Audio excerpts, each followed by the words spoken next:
author, philosopher, and self-proclaimed spiritual entertainer, Alan Watts.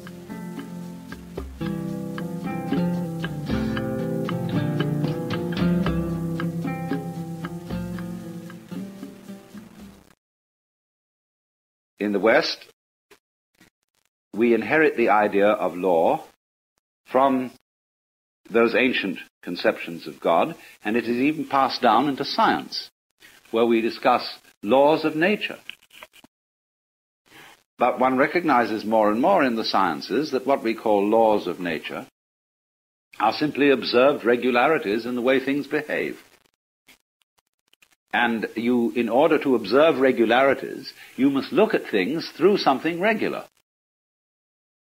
That is to say, you must lay a ruler alongside them, or compare their behavior with the regular behavior of a clock.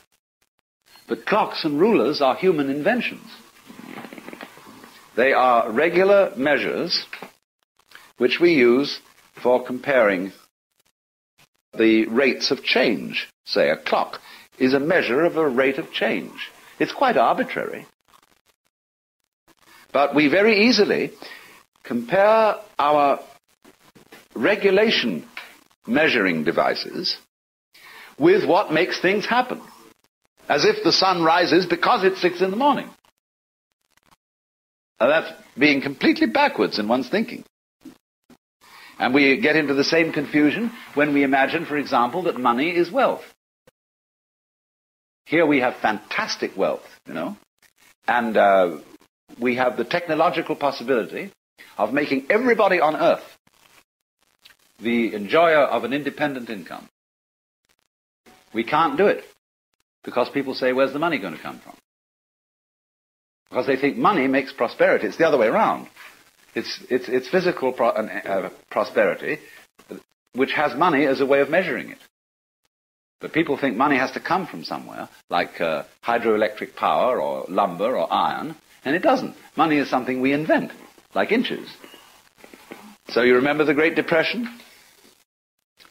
When there was a slump? And what did we have a slump of? Money.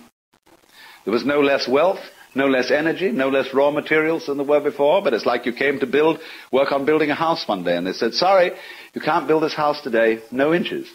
What do you mean, no inches? Just inches. We don't mean we got inches of lumber, yes, we've got inches of metal, we've even got tape measures. But there's a slump in inches as such, you see. And people are that crazy. They can have a depression because they've got no inches to go around, or no dollars. That's all a lot of nonsense.